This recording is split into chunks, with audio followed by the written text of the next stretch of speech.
और हमारे संवाददाता साहिल हमारे साथ लगातार बने हुए हैं। साहिल, सर्वे की जो रिपोर्ट है 40-45 पन्नों की, वो कोर्ट में सबमिट हो चुकी है, लेकिन सूत्रों के हवाले से पता लगता है कि उसमें मुख्य तौर पर जो बातों का जिक्र है, उसमें वट वृक्ष का जिक्र किया गया है, उसमें सपाट गुंबद का जिक्र किया गया है, कैसे निर्माण को बदला गया इस बात का जिक्र है, पेंट किया गया। मतलब जो हिंदू पक्ष का दावा था कि हरिहर मंदिर है, वो कहीं ना कहीं सर्वे रिपोर्ट साफ तौर पर दर्शाती है।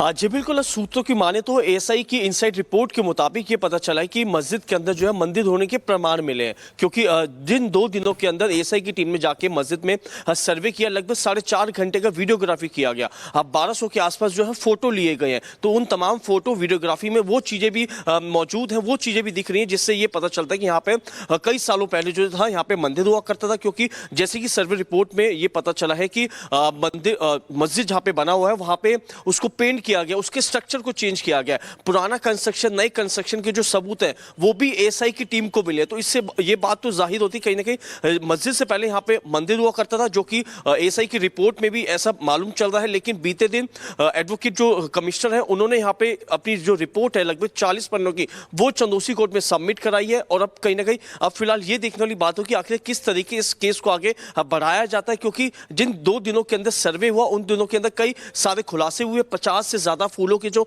निशान है वो भी वहां पे मिलते हैं। एक कुआं भी है जिसका आधा हिस्सा जो है मस्जिद के बाहर है, जो कि ढका हुआ है, आधा कुएं का हिस्सा जो है मस्जिद के अंदर है। तो तमाम ऐसी बातें जो है वो दावा जरूर कर रही हैं कि यहाँ पे मंदिर था। लेकिन एएसआई की सर्वे रिपोर्ट के मुताबिक भी अब ये कहीं ना कहीं जाहिर हो रहा है कि पहले यहाँ पे मंदिर था, और मंदिर के तमाम जो सबूत है वो भी कहीं ना कहीं दावा दे रहे हैं कि यहाँ पे मंदिर हुआ करता था। और अब इस रिपोर्ट को सबमिट किया जा चुका है। लेकिन अब ये देखने वाली बात होगी कि हिंदू पक्ष और विपक्ष जो है वो इस पूरे मामले में क्या कार्रवाई और क्या अपनी बात इस मामले में रखता है। जी साहिल, क्या कुछ अब रिपोर्ट के अंदर रखा गया है? ये तो सील बंद लिफाफे में कैद हो गया है और ये बाद में ही खुलासा होगा, लेकिन सूत्रों के हवाले से एक एक बड़ी जानकारी निकलकर भी सामने आ रही है कि रिपोर्ट में आखिर क्या कुछ है और किस तरीके से मंदिर होने के प्रमाण मिले हैं।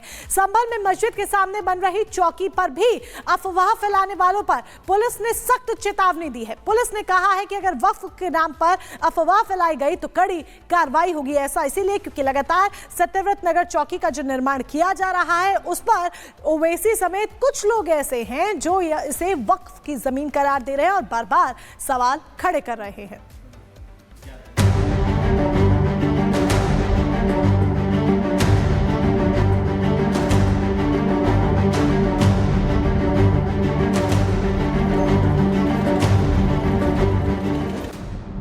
संभल हिंसा के बाद से संभल लगातार चर्चाओं में बना हुआ है। अब संभल का छुपा हुआ इतिहास भी धीरे धीरे सामने आ रहा है। बावड़ी से लेकर कुओं, कूपों, प्राचीन तीर्थों तक की खुदाई की जा रही है। इस बीच संभल जामा मस्जिद के सामने पुलिस चौकी का निर्माण किया जा रहा है। पुलिस चौकी का निर्माण युद्ध स्तर पर हो रहा है। दिन रात निर्माण कार्य जारी है और पीएसी भी मौके पर तैनात है। वहीं पुलिस चौकी का निर्माण को लेकर सियासत भी तेज है। चौकी की जमीन को लेकर तमाम दावे किए जा रहे हैं, लेकिन प्रशासन ने साफ कर दिया है कि जिस जमीन पर पुलिस चौकी का निर्माण किया जा रहा है वो जमीन वक्फ की नहीं है, और अगर कोई इसे वक्फ की जमीन बताएगा तो उसके खिलाफ सख्त कार्रवाई की जाएगी। जो सत्यव्रत चौकी बन रही है उसको एकदम क्लेरिफाई करना बहुत जरूरी है कि वो जो जमीन है वो नगर पालिका की ही संपत्ति है, वो किसी भी व्यक्ति, पर्सनल व्यक्ति की या वक्फ की कोई संपत्ति नहीं है। ये नगर पालिका परिषद की संपत्ति है जहां पर पुलिस चौकी का निर्माण हो रहा है। जो चीजें दर्शाई गई हैं वो है ही नहीं वहां पे। और सबसे बड़ी बात, यदि कोई रजिस्टर्ड डॉक्यूमेंट होता तो भी हम आगे बढ़ते, और आवेदक ही नहीं आया है। तो जो भी व्यक्ति आएंगे उनकी चीज़ों का हम परीक्षण भी करेंगे, लेकिन प्राइमा फेसी जो फर्जी डॉक्यूमेंट है उसके कारण हम एक एफआईआर लॉन्च तो करेंगे। इससे पहले एमआईएम चीफ ओवैसी ने दावा किया कि पुलिस चौकी का निर्माण वक्फ बोर्ड की जमीन पर हो रहा है। उन्होंने एक्स पर लिखा, संभल की जामा मस्जिद के पास जो पुलिस चौकी बनाई जा रही है वो वक्फ बोर्ड की जमीन है, जैसा कि रिकॉर्ड में दर्ज है। इसके अलावा प्राचीन स्मारक अधिनियम के तहत संरक्षित स्मारकों के पास निर्माण कार्य प्रतिबंधित है। पीएम मोदी और सीएम योगी संभल में खतरनाक माहौल बनाने के जिम्मेदार हैं। ओवैसी ने अपने एक्स हैंडल पर कुछ दस्तावेज भी पोस्ट किए जिन्हें प्रशासन ने खारिज कर दिया। आपको बता दें कि जामा मस्जिद के सामने जिस पुलिस चौकी का निर्माण हो रहा है उसका नाम सत्यव्रत पुलिस चौकी है। माना जाता है कि सतयुग में संभल को सत्यव्रत नगर के नाम से जाना जाता था। और चलिए अब अगली खबर आपको बताते हैं पटना से, जहां पर बीपीएससी के जो अभ्यर्थियां उनका कितना जबरदस्त तरीके से हंगामा हो रहा है। रेल रोको आंदोलन की शुरुआत यहां पर कर दी है, हाथ में तिरंगा लेकर पहुंचे हुए हैं, लगातार नारेबाजी कर रहे हैं अपनी मांगों को लेकर। बीपीएससी अभ्यर्थियों का जोरदार हंगामा, ये पटना से तस्वीरें हम आपको दिखा रहे हैं। यहाँ पर हम आपको बता दें जो अलग अलग राजनीतिक दल हैं वो भी पहुंच गए हैं और ऐसे में छात्रों को पूरी तरीके से सपोर्ट कर रहे हैं। पप्पू यादव की जो पार्टी है उसके तमाम जो कार्यकर्ता है उस पार्टी के वो लोग यहाँ पर पहुंचे हुए हैं। आपको बता दें इससे पहले भी पप्पू यादव ने बीपीएससी अभ्यर्थियों के फेवर में उनके फेवर में बयान दिया था और कहा था कि उनकी मांगों को स्वीकार करना चाहिए। आपको बता दें प्रशांत किशोर ने भी प्रेस कॉन्फ्रेंस कर ये कहा था कि जब तक कि इन छात्रों की मांगे नहीं पूरी हो जाएंगी वो इस लड़ाई को लड़ते रहेंगे और हो सकता है कि आगे अनिश्चितकालीन हड़ताल पर भी बैठ जाए। लेकिन ये तस्वीरें हम आपको दिखा दें, अब बीपीएससी जो अभ्यर्थी है उनको पूरी तरीके से अलग अलग राजनीतिक दलों का सपोर्ट भी मिल रहा है, समर्थन मिल रहा है। दो तस्वीरें आप देखिए, पटना में ट्रेन रोकने की कोशिश की गई है, बीपीएससी परीक्षा रद्द करने की मांग की गई है। एक तरफ आमरण अनशन पर प्रशांत किशोर बैठ गए हैं जिन्होंने बीते कुछ दिनों पहले प्रेस कॉन्फ्रेंस में इस बात का जिक्र किया था। दूसरी तरफ आप देखिए पटना में ट्रेन रोकने की कोशिश की गई है और ये पप्पू यादव की पार्टी के तमाम कार्यकर्ता हैं। तो बीपीएससी छात्रों को इंसाफ दिलाने के लिए उनकी मांगों को जल्द से जल्द सुना जाए, इसको लेकर तमाम जो राजनीतिक दल हैं वो सपोर्ट कर रहे हैं। उन छात्रों को उनकी मांगों को लेकर कह रहे हैं कि उस पर सुनवाई होनी चाहिए, नियमों में बदलाव होना चाहिए। जिस तरह से छात्रों ने अपनी मुख्य तौर पर 3 से 5 मांगे रखी हैं उनको दरकिनार नहीं करना चाहिए। पर क्या ये वाकई में सिर्फ छात्रों के लिए है जो नेताजी यहाँ पर करते हुए नजर आ रहे हैं? क्योंकि तस्वीरें देखिए पटना में किस तरीके से ट्रेन रोकने की कोशिश यहाँ पर की गई है।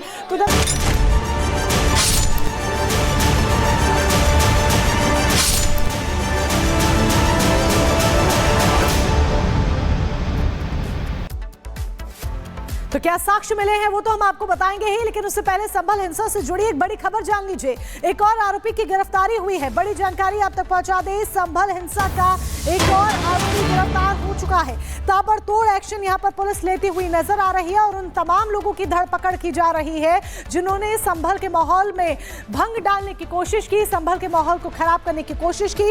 अब जो शख्स पकड़ा गया है जिसकी तस्वीर आप देख रहे हैं, आरोपी शहबाज है, ये इसका नाम शहबाज है।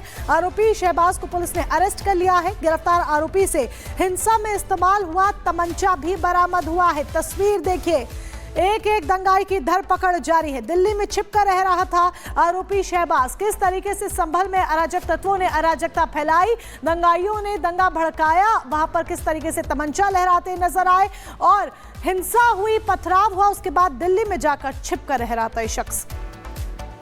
और इसी खबर पर हमारे संवाददाता साहिल हमारे साथ जुड़ गए हैं। साहिल, जिस आरोपी शहबाज को पुलिस ने गिरफ्तार किया है, ये जानकारी मिल रही है कि राजधानी दिल्ली से संभल पहुंचा है। संभल के कोर्ट में इसने अपने आप को सरेंडर किया और उसके बाद इसकी गिरफ्तारी होती है। इसने हिंसा में जो तमंचा इस्तेमाल किया था वो भी बरामद किया जा चुका है।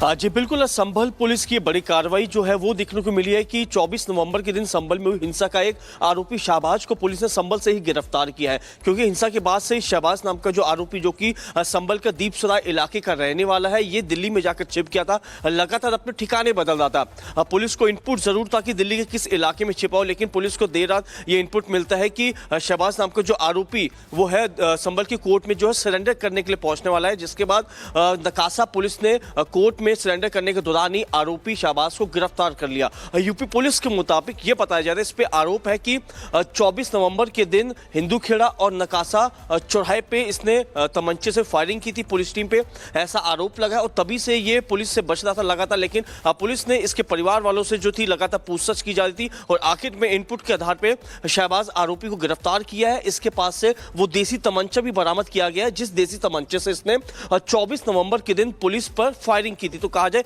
एक के बाद एक जो है लगातार गिरफ्तारी का दौर यूपी पुलिस द्वारा जारी है, लेकिन अब इसको पुलिस जो है कोर्ट में पेश करेगी। कोर्ट में पेश करने के बाद इससे पूछताछ की जाएगी और जिसके अन्य साथी इसके साथ जो दिल्ली में छिपे हुए थे, जो कि संभल हिंसा में शामिल है, उनके बारे में जो है पुलिस इनपुट जुटाने की कोशिश करेगी। जी बिल्कुल, एक एक शख्स को यहाँ पर पकड़ा जाएगा, उन साथियों को भी पकड़ने की कोशिश यहाँ पर पुलिस की तरफ से की जा रही है जिसके साथ और छिपे हुए थे। लौटेंगे आपके पास साहिल, हमारे साथ हमारे सहयोगी जुड़े हुए हैं, लेकिन इस बीच एक बड़ी अपडेट आपको और बता दें। संभल जामा मस्जिद की सर्वे रिपोर्ट पेश की गई। कोर्ट कमिश्नर ने दाखिल की है सर्वे की रिपोर्ट।